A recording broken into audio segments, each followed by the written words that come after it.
Olá, seja bem-vindo à Rede Capital de Comunicação com o programa Varela Torres, o seu momento jurídico. Hoje estamos aqui mais uma vez com a doutora Juliane, ela que vai estar comentando aqui sobre um tema fresquinho.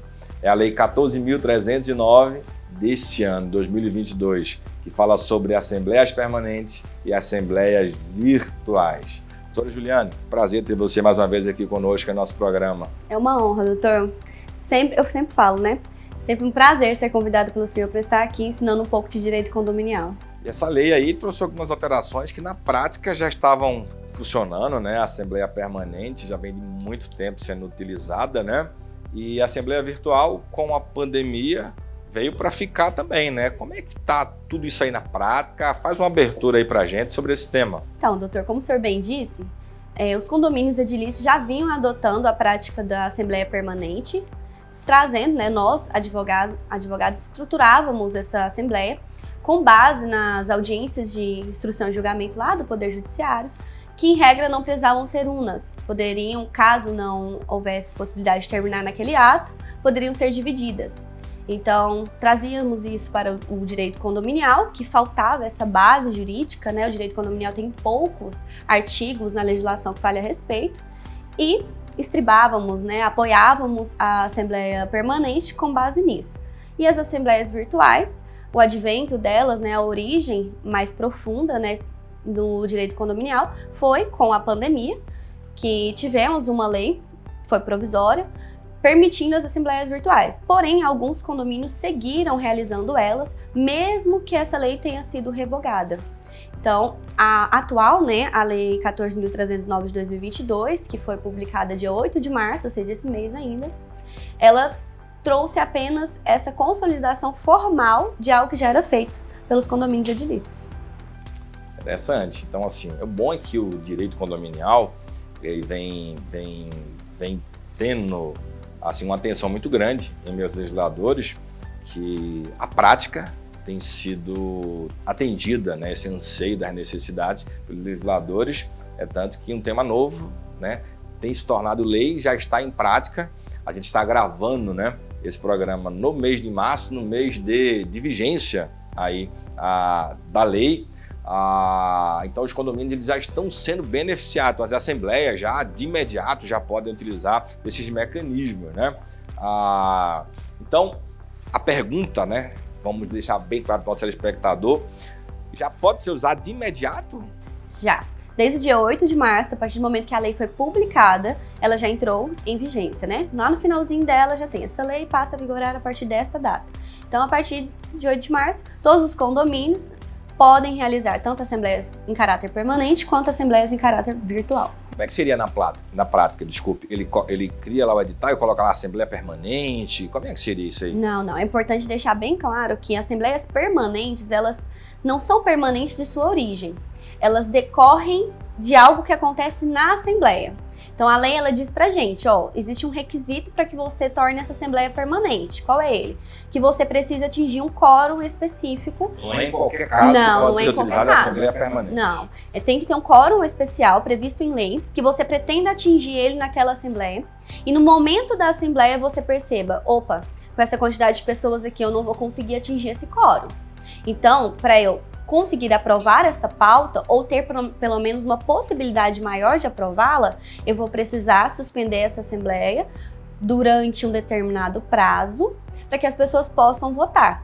Exemplo de quórums especiais, né? O que é um quórum especial? É o que a lei traz para a gente de pedir votos maiores do que seria o convencional. Por exemplo, para mudar uma convenção, você precisa de 2/3 dos condôminos. É um quórum alto. Quase impossível. Quase impossível. Vamos pensar assim, num condomínio de 8 apartamentos é fácil, é tranquilo. Mas vamos pensar no que ocorre atualmente, que são condomínios de 800 apartamentos, 1.000 apartamentos, né? Várias torres. Então é praticamente impossível. Quórum de unanimidade, então, ninguém nunca conseguiu atingir, né? Mudança de fachada. Então a Assembleia Permanente se daria nesse caso. A gente não convoca já com o teor de permanente. A gente vê no ato que não é possível atingir o quórum e torna ela permanente.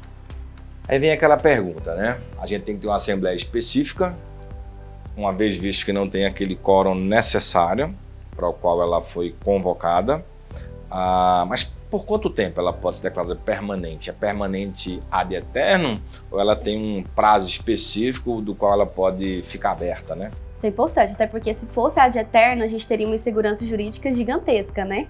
Então, assim, a lei ela trouxe esse cuidado em definir o prazo para que a gente deixe ela permanente. Então, pode deixar aberta a sessão é a assembleia, durante um prazo de até 60 dias.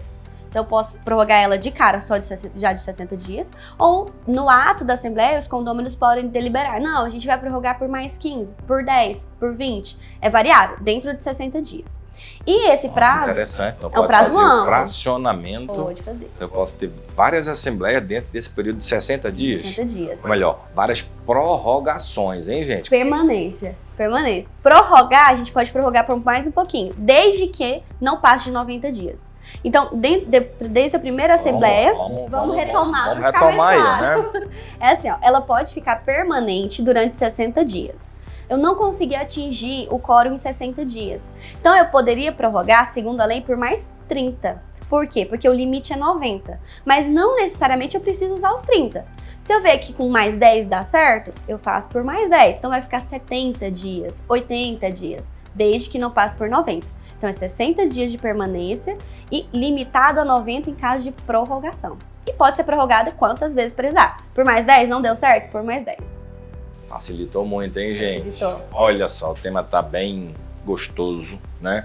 Muito interessante, mas precisamos ir a um breve intervalo, tá? Não sai daí, vai ser rapidão. Até já já.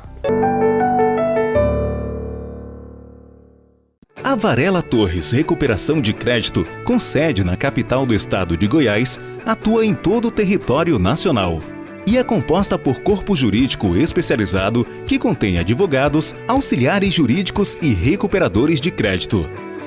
A equipe é apta a realizar negociações de casos de diversos níveis de complexidade, tanto em âmbito judicial quanto extrajudicial.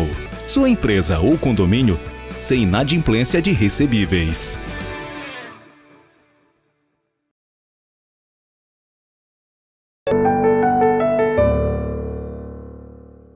Lá estamos de volta com o programa Varela Torres, o seu momento jurídico. Hoje com a doutora Juliane, ela que está aqui falando mais uma vez sobre o tema de direito condominial. Hoje falando sobre a Assembleia Permanente, inovação, né? Algo novo para você e a Assembleia Virtual. Doutora, antes de entrarmos aí sobre a Assembleia Virtual, vamos aqui de mais uma pergunta sobre a Assembleia aí permanente, né? Aconteceu, atingiu o quórum ou não? Temos alguma questão específica que tem que constar ali na lavratura da ata? A lei trouxe para a gente, doutor, a especificação quanto à lavratura dessa ata. Ela diz que serão lavradas duas atas. Uma ata da primeira assembleia, que é a assembleia que abre, então ela é uma ata parcial, e no segundo momento uma ata que fecha essa assembleia permanente. Porque o que a gente fazia na prática, como nós não tínhamos uma base, nem nenhuma orientação, nós fazíamos uma ata só. Quando terminava a permanência da Assembleia, lavrava-se essa ata. Então, a lei ela vem trazendo essa possibilidade de fazer uma ata parcial e uma ata final. E acredito que os cartórios, né, no momento do registro dessa ata, estarão solicitando, exigindo esse tipo de formalidade que está prevista em lei, sim, para lavrar a ata. Esse é o ponto específico. É importante destacar também, em relação aos votos, que aqueles que estiveram presentes na primeira Assembleia, na inaugural, aquela que abriu, não necessariamente eles precisam ir na de fechamento para confirmar o voto deles dado na primeira Assembleia. Então, eles votaram naquela Assembleia, o voto deles já está computado. Eles não precisam ratificar. Porém, caso eles queiram mudar de ideia, não, nesse prazo de 60 dias eu mudei, eu não quero mais, ou quero, né, antes eu não queria. Eles podem ir na segunda Assembleia, na de fechamento, e mudar o voto, podem retificar o voto. Por isso da importância da ata e de lavrar a ata em dois momentos, né? Acho que a inovação principal da prática foi até essa questão aí da ata, né? Sim, que era e o que da a gente estava perdido. do lapso de tempo, porque já se falava em 60 dias, agora se trouxe a possibilidade de 90 dias, né? Tinham advogados que trabalhavam, inclusive, que só poderia por 30 dias, por 45 dias, justamente por não termos essa base legal. E existia essa insegurança jurídica, porém, nunca tivemos um problema de registro de ata, mesmo antes da lei. Os cartórios vinham registrando as atas em caráter permanente, né? Vamos de assembleia virtual agora, né? Muita gente tem medo, né, de poder, às vezes, participar de assembleia, em especial pelos aqueles barracos horríveis, né? Gente, Você que gosta de um barraco de condomínio, você é uma exceção, tá? Ninguém gosta de barraco em condomínio, ninguém gosta de briga, confusão, todos são ali condôminos, vizinhos, né? Cadeia política da boa vizinhança, que coisa horrível, né? E com a Assembleia Virtual, né, muito disso vai acabar, né? Vai ajudar, né? Se ficar brigando, vai ser ali com a telinha do computador, do celular, né? Então tem uma pergunta aqui muito interessante que diz assim, além da Assembleia em caráter permanente, a nova lei trouxe inovação quanto à possibilidade de realização de Assembleia Virtual. Quais os procedimentos necessários para a realização de Assembleia nesse formato? Então, doutor, antes de entrar assim, a pergunta em si, que ela foi muito pertinente, inclusive, ao meu ver, esse foi o ponto ideal dessa lei. Porque as assembleias, elas são cansativas para quem está lá, para os condôminos, né? Por conta desses desgastes que existe entre um vizinho e outro.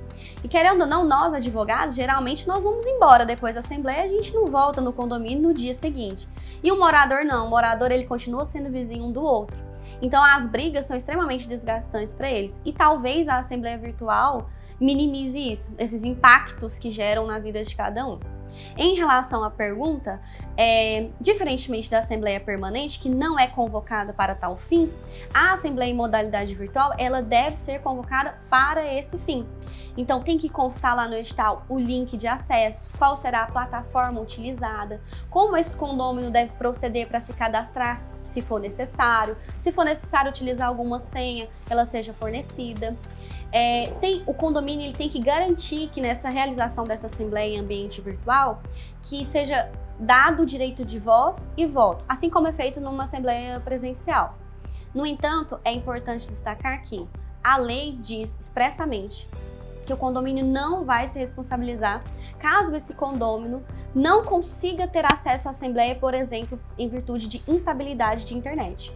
Então, isso é extremamente importante, porque tem muito síndico que deixa de realizar a assembleia com o seguinte temor: mas doutora, e se a pessoa não tiver com a internet boa na hora e não conseguir acessar e alegar que foi cerceado o direito de voz e voto? Então a lei já trouxe esse respaldo para o condomínio, porque aí você não vai estar cerceando direito de voz e voto. Simplesmente ela não conseguiu ter um meio adequado para entrar. Então o condômino ele tem que se atentar a isso. Ele está no ambiente onde a internet é boa, é de qualidade para que ele acesse o ato? Então, ele tem que pensar isso antes da realização da assembleia. Então, esses são os procedimentos, sim, ideais para poder realizar a assembleia no ambiente virtual. E claro, né, o condomínio tem que buscar uma plataforma segura, onde ele possibilite o acesso de todo mundo, controle de votos, registro desse voto, gravação dessa assembleia vai ser extremamente importante, até mesmo para elucidar dúvidas depois sobre a ata. Segundo a lei, a ata tem que ser gerada também de forma virtual. Nesse ponto, eu penso que existe a possibilidade de mudança para fazer ela de forma também redigida, né, fora ali do ambiente virtual, mas seriam esses pontos os mais críticos. Já existem plataformas para poder fazer essas assembleias, essa modalidade virtual? Existem algumas que condomínios já utilizam, que eu vou preferir não citar elas aqui. Propaganda gratuita, né? A gente aceita patrocínio, mas agora no momento não está tendo não.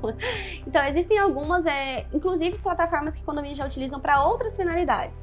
Cadastro de moradores e tudo, eles vão até saber, os síndicos sabem que plataformas são essas e que tem essa possibilidade de fazer assembleias através delas. Voto, tudo, ou voto Inclusive voto, eles registram votos também nessas plataformas. E tem como você conferir esses votos tudo nas plataformas? Se afere através, né, do momento que ele entra, né? Que o condômino entra, a inadimplência, isso tudo. O condomínio tem que ter, inclusive, isso em mente, que ele não pode deixar de conferir essa inadimplência numa assembleia virtual também. A gente está chegando ao fim do nosso programa, né? Para poder encerrar, os aspectos práticos, o que essa lei trouxe de positivo ou negativo para o âmbito dos condomínios? Bom, como eu disse, né, eu sou uma fã agora das assembleias virtuais.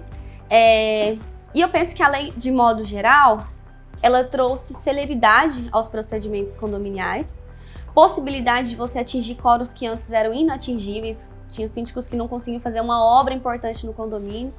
Então ela vai trazer isso, celeridade, maior possibilidade de realização de obras e mudanças no condomínio mesmo, que sejam efetivas, e acessibilidade. Os condôminos alguns condôminos deixam de ir na assembleia porque é presencial. Então eles vão poder ter esse acesso da casa deles, do sofá deles, da cama, e isso traz maior participação. Excelente. Obrigado pela sua presença no nosso programa, por ter voltado aqui. A você que nos assiste, foi muito bom também a sua audiência. Que Deus te abençoe e até a próxima.